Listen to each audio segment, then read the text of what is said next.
tayo.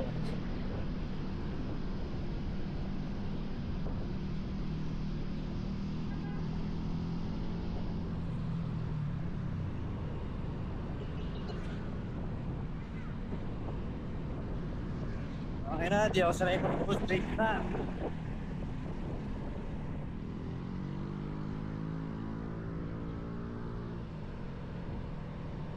Tingin ko to kasi maganda daw sa low light. Nagpalit tayo ng camera para palit ko ng Insta360 Pro. Tapos tignan natin yung audio, wala akong mic, wala lahat. Walang mic. Natry ko rin kasi itong picture mamaya. Harap tayo pagpat na very pag-picturean.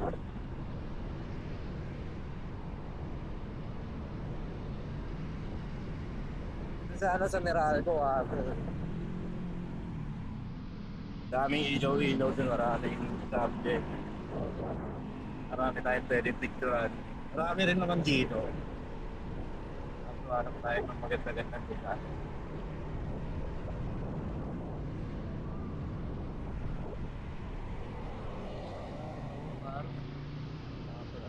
Computer natin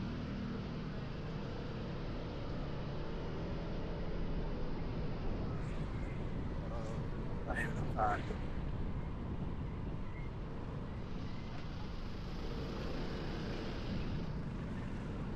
sana maabot yung battery. Talagang battery yung dala ko eh.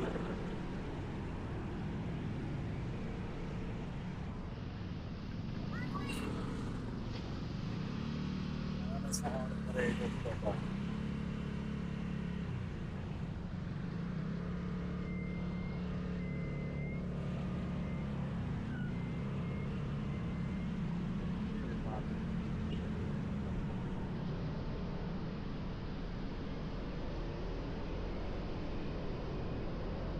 So kasi dito pag sa ay para sa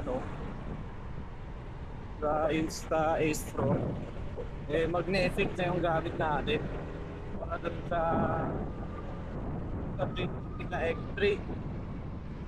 Tapos sa pan pa sila naka-dito sa low light. Kaya ito subukan ko, testing natin pag yung bagong bili. Bakit eh? Okay na ako.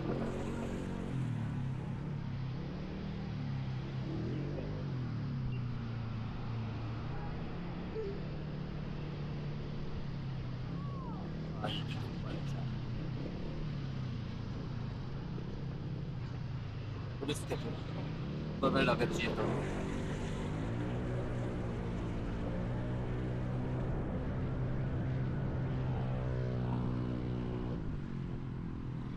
Salur! Ano na? Ano na yung chok ng kotse ko eh. Nagkaan ko.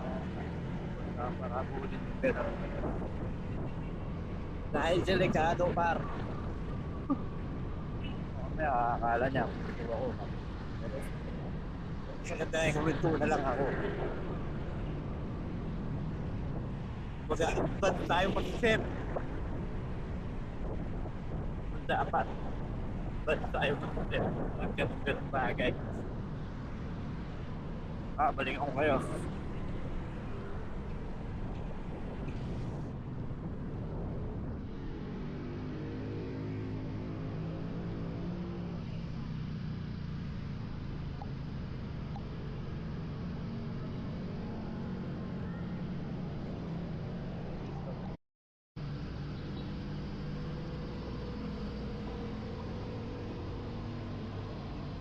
No loading and unload zone.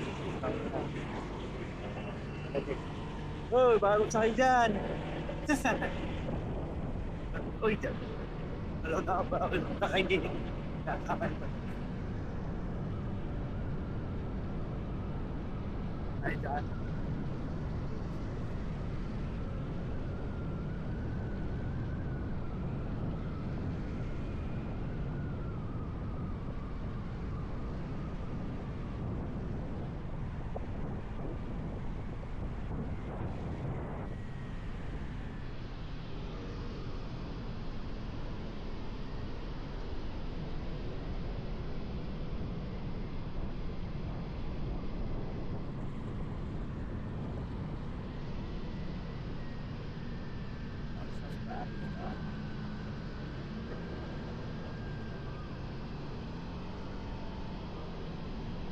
Ito yung pasupay balik ko. Pasupay motor.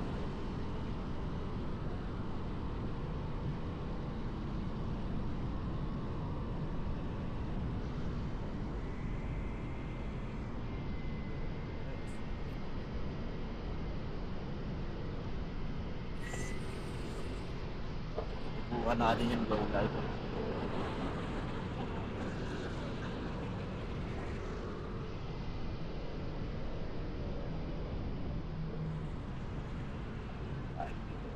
Paano nakalagay na no loading and unload? So,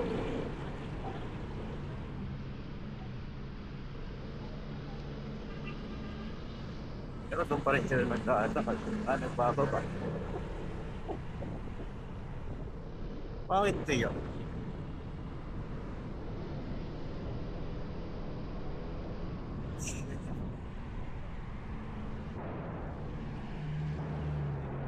Atin po rin.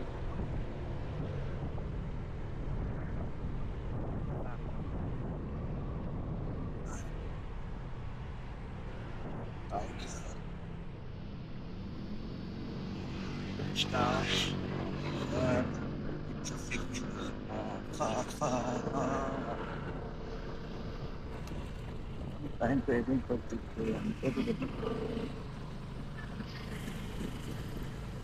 Tayo. Pwede ko kayo pwedeng pipilihan ng motor. Yun par. Yun nga ano, tinesting natin to.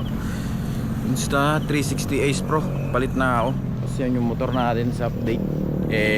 Wala pa rin tayong ginagawa dito sa motor. Hindi ko alam, no? Ito akong camera kasi sa Insta 360 na X3 medyo tinatamad ako mag-edit. Kumbaga dalawang application pang gagamitin mo pag mag-edit. Gagamit ka ng Insta 360 na application, tapos mag-edit ka pa sa ano, sa editing software mo, mga Adobe Premiere, mga ganun. Kaya ito, isip ako mag Insta 360 na Ace Pro. Ace Pro lang yung gamit ko, hindi pa yung Pro 2. Pero bala ko mag-upgrade ng Pro 2. Abangan nyo pa. Sa motor, hindi pa ako nag-upgrade. Ayan pa rin yung sa motor natin. Walang pinalitan pa. Ganyan pa rin. Palit lang ako ng side mirror. Kasi ayoko na ng ditupi. Dahil nga alam nyo na, yung ditupi kasi pag lumuwag na yung o-ring, medyo gumagalaw siya pagka high speed. Kaya yan, eto, maliit pa rin naman yung stem nyan, pantay pa rin, maliit lang yung stem nyan. Kung gusto nyo na ito, lalagay ko yung link dyan sa baba. Kaya yun, update na lang tayo par. Kaya yun, puto ko na tatapusin. Pakita ko na lang yung mga picture na ginawa ko dito. Abush!